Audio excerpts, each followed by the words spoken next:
one of the big headlines. Dr. Anthony Fauci just said yesterday that he thinks we'll be using the J&J vaccine by the end of this week on Friday.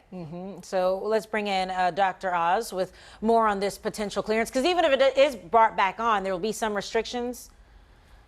Well, there's a chance they may not allow young women to get the vaccine, but I got to say, it's a 1 in a million chance of having a problem. We're not even sure, according to the company, that they're directly linked. I mean, we got to be clear as a population here. What is the risk we're willing to take? The whole goal here was to make it safe enough for us to go back to life normally. It wasn't that we'd never, ever get sick and never, ever have any complications. We just want to be able to measure those complications, minimize them, and go back and live our lives fully. And a 1 in a million chance of having a problem is less than, for example, getting struck by lightning. I mean, there's a lot of issues that could come up. I think the bigger challenge for the J&J vaccine is it's competing with two really safe vaccines, the Moderna and Pfizer. So a lot of Americans are going to say, guys, 100 million people have gotten those shots. They're doing okay. We're not having any issues with blood clots. I don't know if it's in relation to blood clots with the J&J vaccine, but maybe I'll just stay with what everyone else is getting. But I don't think we need to be scared about the J&J vaccine. I just don't see a smoking gun with enough evidence that there's a problem. Do you think it'll come back where they'll have restrictions, maybe not for women that are between 18 and 49? It'll be recommended for people that are men or seniors, people over the age of 65. I mean, what do you think they're going to come back with?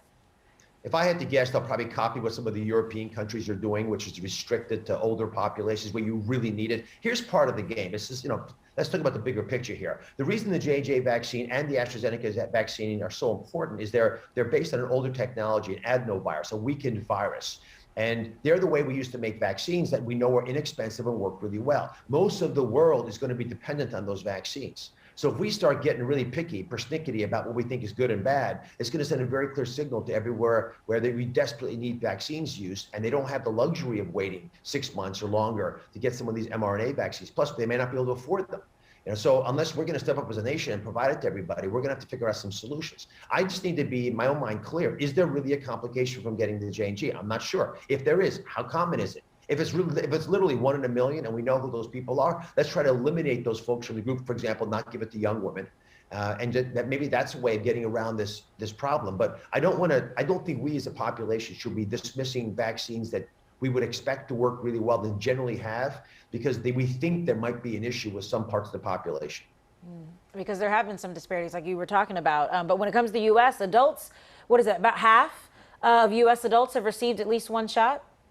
A little bit more than half have gotten at least one shot. About a third now have gotten 2 shots. You're starting to see mortality rates drop, even though total cases are going up in some states. That's good evidence that you protected the most vulnerable people. The key goal for us is to get anyone who's likely to get in the hospital or get into trouble in a hospital or die with COVID to get treated. Now, you can't predict it always, but with 95% certainty, we know who those people are. And most of them have gotten the vaccine and are safe now, which is why we're seeing dropping numbers of mortality. But in the Philly area, there's still plenty of people in that older group who have not gotten vaccinated. They need to get comfortable that this vaccine process is safe, it works for them. And we need to be honest as a people. Listen, the vaccines really, really work well. You don't seem to get the virus, you don't seem to pass the virus, you definitely don't seem to die if you have the vaccine. So there's not a good reason not to get it, except we told people, oh, you can't do anything, you gotta wear your mask, gotta stay away from everybody else. I understand the theoretical reason there, but we're not behaving like the vaccine's working.